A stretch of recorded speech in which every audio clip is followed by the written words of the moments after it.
This is ABTV, Animal Bites Television. For animal lovers, by animal lovers.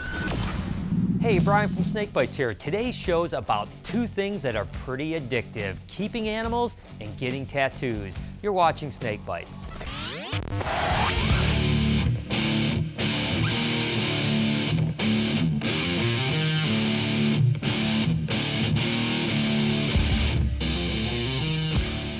Well, it's certainly no secret that I've dedicated my life to animals, but you guys mainly know me as a reptile guy, and really a guy that's surrounded by BHB and the reptiles we have here, which is pretty fair because that's pretty much the majority of my life. It's just kind of a normal day around here right now. As a matter of fact, I'm going to help Ashley move one of our biggest reticulated python girls that can sometimes be a little bit of a handful. So let's first off see how she's going to react. And she's a little bit hungry right now, so you never know with a retic. And they're really fast runners. Whoa! Man, you have to be careful with these guys. You got to always be careful because they come back around on you. You're going to be in big trouble. Let's get her going. Whoop! Watch out, watch out, watch out, watch out, watch out. Watch yourself. Okay. Woo! Come on, girl. Come on, girl. Whew. I tell you, all in a day's work, right, Ashley? Sometimes you just got to wear them out a little bit before you can really get them to do what you want to do. And this girl, as long as she doesn't come back on me, I'm okay. Because again, you don't want to get bit by a retic this size because she's got a lot of teeth and they like to rip a little bit too. As a matter of fact, just last week, I got hit by a 14-footer. And it was not a fun time at all. Whew, come on, girl, in your cage, there you go. Now this is just a holding cage that we use when we're cleaning the pythons. Whew, come on, girl, get in there. Woo-hoo. That's the hard part right there. Once she's rolling, now you just gotta keep her in. Man, I tell you, talk about a workout. That is one fun snake right there, guys. Whew, good job, Ashley. Now my passion is certainly for reptiles, but it's not just reptiles. Whew, that was a lot of fun. You guys should try it sometime.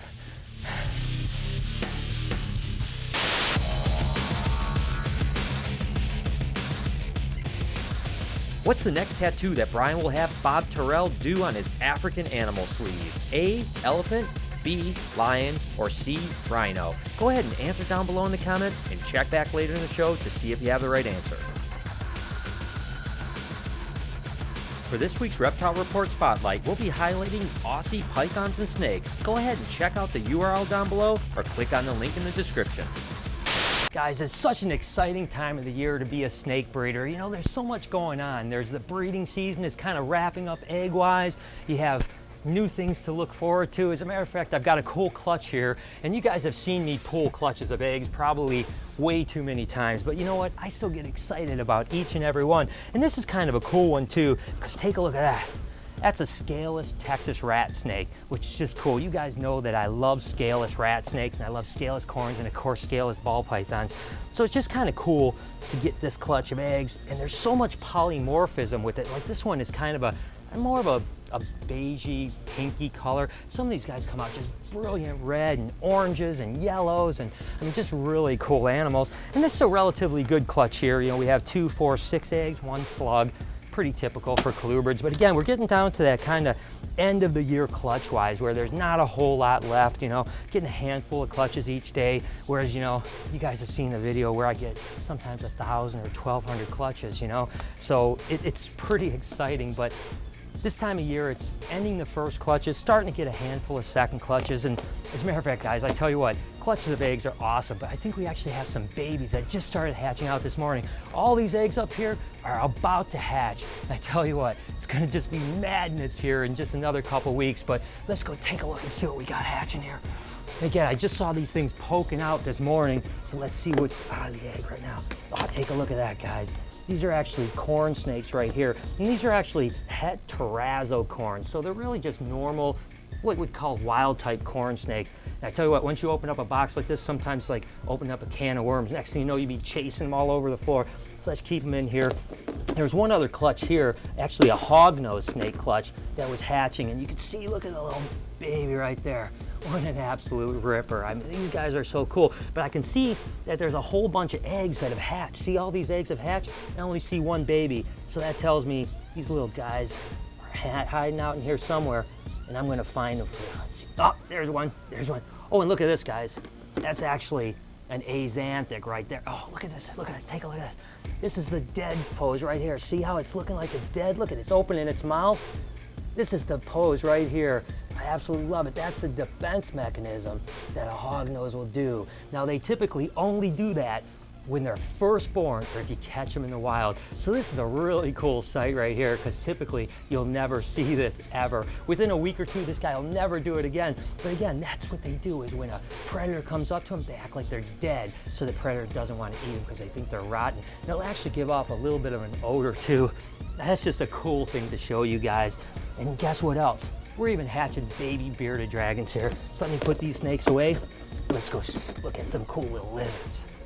Now, I've been working with bearded dragons for a number of years, but this is the first year that we're kind of producing a bunch of them, and it's pretty cool. Just take a look at these cute animals right here. I tell you, hatching snakes is absolutely incredible, but there's something about the personality of little lizards.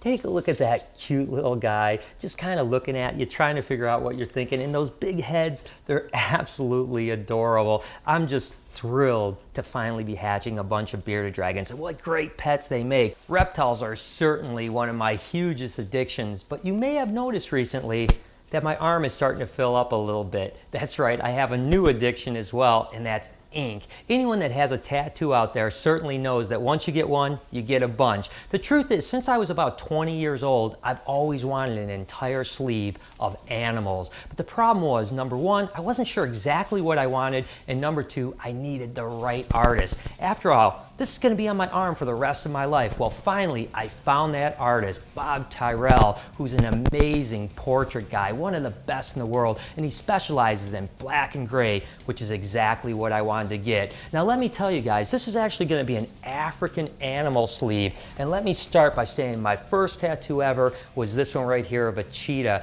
Now, this one's name is Moya, and it happens to be linked to my favorite cheetah in the world down at the Columbus Zoo that I've known since it was a little tiny cub. And then, of course, this is my latest one. This is a giraffe named Holka, which means nature in Swahili. And it's attached to a giraffe that I recently was able to play with over at the Binder Park Zoo. Now again, this is all going to be Africa animals, so I'm going to have a rhino, an elephant, a lion, a whole bunch of other things, Nile crocodiles, Nile monitors, and even maybe a chameleon. Now you guys may ask, you're a snake guy. Where's the snake tattoo? Well, to be totally honest with you guys, I'm not really a fan of snake tattoos typically. So I want you to try to change that. Go ahead and tweet me over at SnakeBytesTV tattoos of your snake tattoos or other cool snake tattoos. And who knows, maybe a snake is going to show up on my arm. Well, guess what, guys? I've got a huge treat for you. Bob Tyrrell, the world famous tattoo artist, is about to come here. So let's go meet him. That's good. How are you, man? Good. Good, good. You ready to see some animals? Yeah. Let's go check it out. Been excited, man.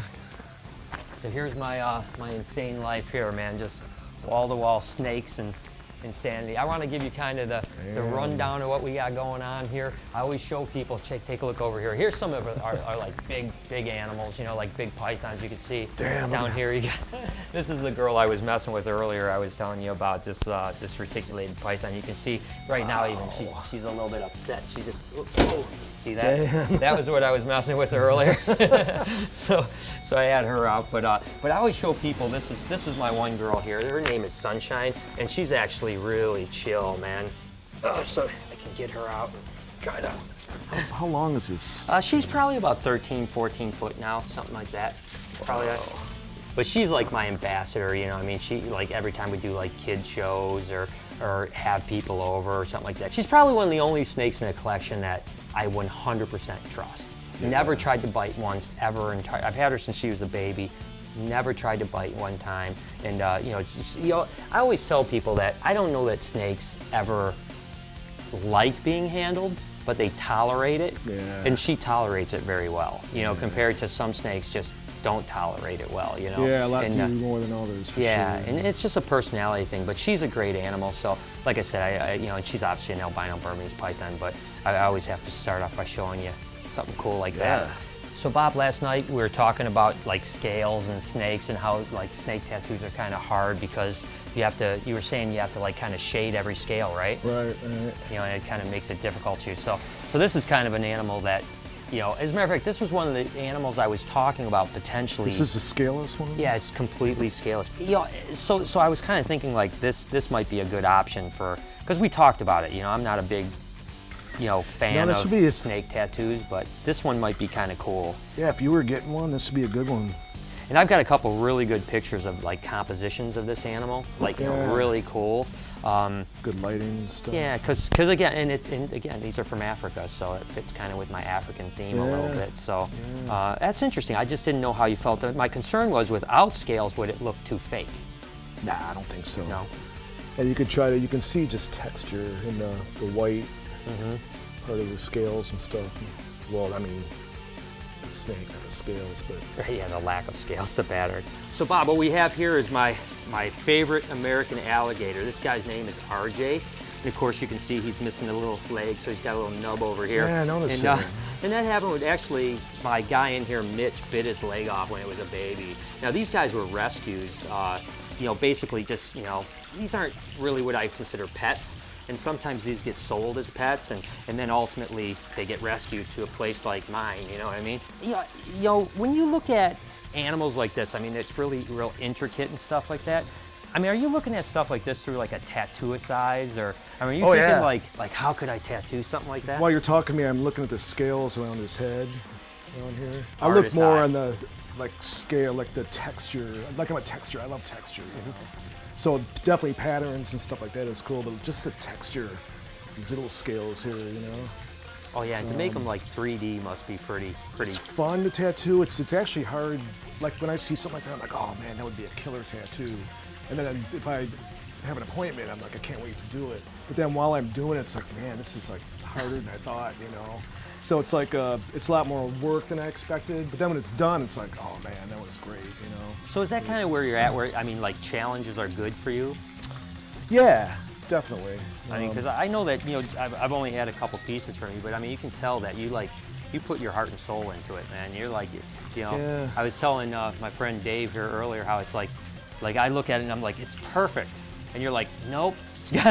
More to go. Nothing's perfect, you know. But you know, you want to make sure that it's right, but at the same time, as perfect as it can be, like as perfect as I can make it. It'll never be perfect. No. And when you're in tattoos, you have one shot, you know. So every tattoo, there's something wrong with it that I don't tell everybody, but the client would never know. Yeah. And even other tattooers look at stuff and go, oh my God, it's perfect, you know. But then I'm like, no, I up here, there. That could have been a little different. Yeah. Well, you freaked me out last night because you had told me you'd never done a draft, so we were almost done, and I said, so what did you think of it? And you're like, I don't like it at all. and for a second, I thought you were honest. I was like, I was like, are you kidding me? And then you're like, no, I'm just joking, dude. So this is the Kluber's room, which is basically like your North American, Central American, Asian, you know, kind of smaller snakes for the most part. We've got a few things. You said you kept Cal Kings before, so you have kind of an idea. Like this is a Cali here, you know. So this is actually what they call an aberrant black and white Cal King. What we had was like her, but blacker. Right. The black was black. Was it banded or striped? Brown. Yeah, this is a little bit browned out. It really is. Plus, she's starting to go in shed, so it looks a little bit. What happens is that with these guys, we're going for the more white, and sometimes when you get more white, you start to get more brown. This is where I live, kind of in this style of snake, to be honest with you. You know, like the big snakes are always cool, but you know, the variety that these guys have to me is what I really love. This is like an albino. Goinai or blotch king snake. These guys are from Florida. Instagram that stuff. Oh, yeah. You can follow Bob at Bob Tyrrell on Instagram. Trust me. You're probably, in all honesty, you're probably my favorite guy to follow on Instagram. Really? Because you not only do, you know, I mean, obviously I love all your work with the, you know, your art, but you're always like concerts are your big thing, right? Yeah. I mean, like you're a music. Base my life around concerts. Tattooing everything. So it's like it seems like every day you're at another concert and you're Instagramming some really cool concert. So this is a really cool snake here that you don't see very often. Ooh.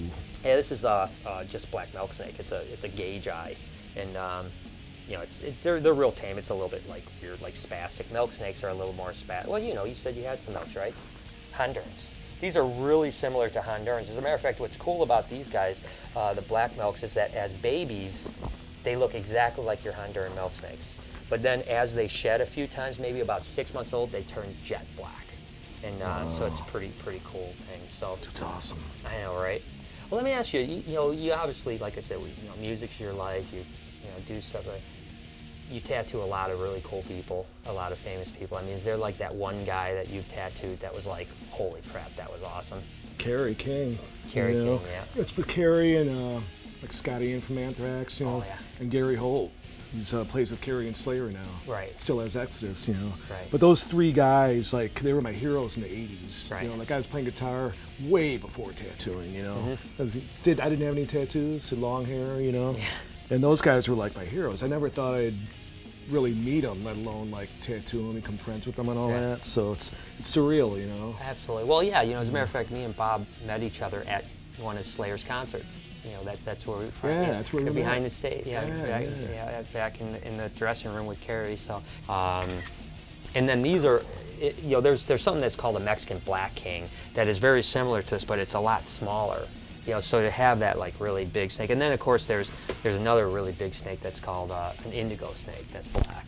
But those are down in Florida, and they're really big, but you need a permit to own them, so they're not like readily available, so to speak. But and then let's check out this other side. I want to show you this. Yeah, so there's a bunch of like Asian rat snakes that I think are really beautiful because they you know, they have that, just, you know, you being an artist and stuff like that, you have the, you know, color and pattern and texture to it. That's awesome. Isn't that cool? I always think like how Mother Nature come up with something like this, you know? And you know, it's called a Mandarin rat. It's a trip. Just like the color scheme, it's like. Yeah, and this one in particular, you know, sometimes you can say like, oh, it comes from a flowering area, so they blend in. This is, you know, these are endemic to China, and you know, I guess maybe there's an area in China that has this type of, you know, flowering beds. I have no idea, but it just seems weird to have a snake this color in the wild. You know what I mean? Yeah. I don't really know. Another really weird Asian rat snake is these guys down here that are, you know, I love the fact that it goes from like a red head to like a green body and back to a red tail, right? With the gazillion tattoos that you've done, I mean, is there like, you know, is there either a particular one that you think of as like, holy cow, that was the best, or a style? You know, I know a while back you said you like to do dog tattoos. I remember you saying that. Yeah. I mean, but is there something else that sticks out in your head? You know, I just love doing portraits. I love doing skulls too. You know, Yeah. as much as I like doing portraits and or you know, freehand horror stuff where I could just draw stuff out of my head, do a demon face or whatever. Right. Then you could just have fun. Or like a portrait or anything like what we're doing on you, the animals and stuff. You know, you're working from a photograph, so you're trying to copy the picture, you know. So Bob, you know, we've been looking at a bunch of snakes and stuff like that. Well, my latest kind of passion in reptiles happens to have 4 legs, and it's different lizards. Oh, wow. Yeah, these are actually leopard geckos here, but again, that would be a pretty crazy thing to tattoo, trying to get all that texture in, huh? Yeah, it would.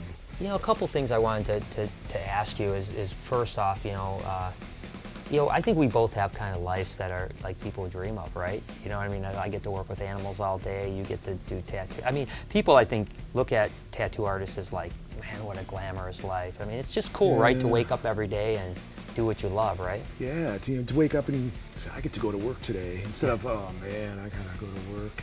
Yeah, I mean, you know, when I was a little kid, I wanted to be an artist and I drew all the time. And I started playing guitar when I was 14, and I wanted to do that, you know. I quit drawing completely until I was like 30, 31, Wow. when I started getting tattooed. And then that made me want to start drawing again. So the tattoos is what made you go back into art. Yeah, Wow, like if that's I cool. didn't get tattooed, I probably never would have got back into art, you know, so. Well, so I'll leave with one last question. On a scale of 1 to 10, 10 being the wimpiest client you've ever had, and a 1 being a badass, where did I rank? 10. No. No, you rank number one. I mean, you sat as good as anybody could sit. Oh gosh, yeah, I put on a good act then, guys, because I was hurting. Well, we're about 60% done, about 3.5, 4 hours into the tattoo, and I got to be honest with you, this spot hurts way worse than my cheetah, I can tell you that. But the pain is completely worth it.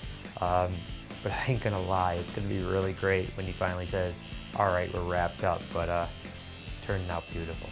I mean, yeah, tattoos hurt, man. You know, and some people, you know, I can feel them kind of cringing, especially after a long sit. You can sort of just feel them. Or some people whine, they complain. Is it done yet? How much longer? But you said as good as anybody I ever tattooed. That's awesome. Well, thank you. Well, I mean, honestly, Bob, it's been an honor to get to know you and to have your work on my arm forever is something I can't even thank you enough for. And it's been 20 years in the making to find the right guy, and I have no doubt I found the right guy. So thanks for everything, dude. Honored to tattoo you, man. Thanks, man. What's the next tattoo that Brian will have Bob Tyrrell do on his African animal sleeve? If you said C, rhino, you're 100% correct. Good job. So there it is. I hope you guys enjoyed the show. You know that I love animals, and I gotta be honest, I'm starting to love my tattoos. I can't wait to get to the end. And as always, each session, I'm Facebooking and tweeting my way through it. So make sure to follow me over at SnakeBytesTV. Till next week, you've been watching Snake Bites. This thing has a bit of a stripe down the tail. Yep. With the ocelots and the stripes, sometimes they get stripes in the back of their spine as well. So the tricky thing is trying to isolate these genes is as I said with the ocelots, they're mixed in with the gold and the stripe. This is ABTV,